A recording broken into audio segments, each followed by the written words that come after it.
Mercredi 8 décembre, bonjour à tous, bienvenue. Une note triste pour ouvrir ce Flash Info. L'artiste, humoriste et productrice ivoirienne Marie-Louise Asseux n'est plus. Elle a quitté définitivement la scène hier soir. Internée à la polyclinique de l'Indénié pour une sinusite maltraitée, en plus d'un paludisme et d'une fatigue générale, l'artiste n'aura finalement pas survécu. Tengrela attend la visite du chef de l'État.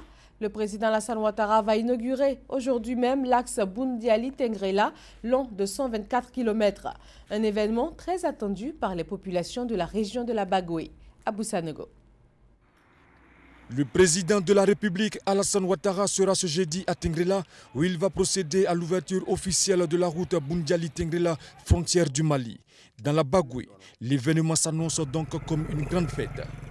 À Boundiali Tengrela, il n'était pas bétonné, mais grâce à Ouattara, il a bétonné. Bon, nous sommes fiers dans ça. Notre route n'était pas praticable. Tengrela, Abidjan, ça nous fatiguait. On dormait à Boundiali. Mais à cause de lui, aujourd'hui, on quitte ici 7h, tu es à Abidjan à 18h, 19h. Vraiment, nous le remercions beaucoup. L'heure est donc à la mobilisation. Les transporteurs saluent le geste posé par le président de la République, Alassane Ouattara. C'est une infrastructure qui vient mettre fin au calvaire des transporteurs. Calvaire qui a été vécu pendant plusieurs années. Il vient de prendre fin par donc la livraison de cette route-là. Et nous sommes venus aujourd'hui, nombreux à Tengrela, pour dire merci au président de la République pour ce boulot gouvernemental qui a été fait afin de permettre aux populations et aux transporteurs de pouvoir vaquer à leurs occupations en toute sérénité. Au niveau des cadres et des élus, les réunions s'enchaînent. Objectif, relever le défi de la mobilisation et honorer le chef de l'État Alassane Ouattara qui comble la région d'une infrastructure attendue depuis 20 ans. Cette route va transformer radicalement l'économie et la vie sociale des populations. Déjà au niveau de la vie sociale, avant nous mettions plusieurs heures entre Boundiali, qui était la fin du bitume, et Tengrela. C'est une route qui est en ligne droite entre la frontière et le port de San Pedro. Il y a une floraison de compagnies de transport, il y a une chute drastique du coût du transport, sans compter l'économie qu'on fait en kilométrage. Boundiali, Tengrela, Bamako, 450 km. Boundiali en passant justement par la route actuelle, vous êtes à 820 km. Vous voyez, près de 300 km que les gens vont économiser. Cette voie va relever même l'économie de Tengrela qui était désenclavée. On avait des problèmes pour arriver à Abidjan. La population va sortir pour remercier le chef de l'État.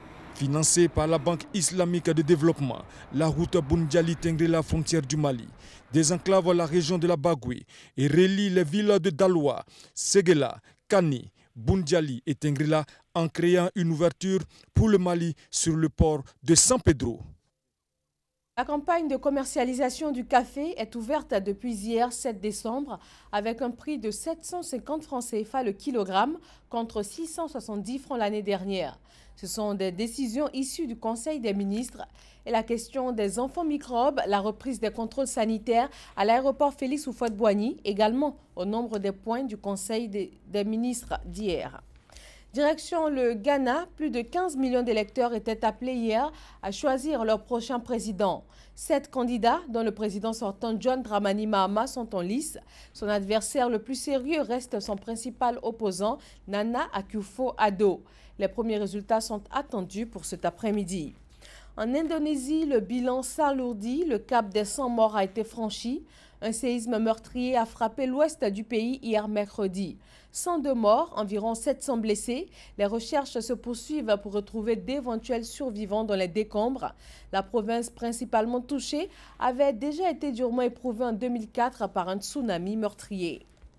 Le président syrien Bachar al-Assad a décidé d'ignorer les appels au cessez-le-feu de la communauté internationale. Cernés, les rebelles appellent aussi à un cessez-le-feu de 5 jours.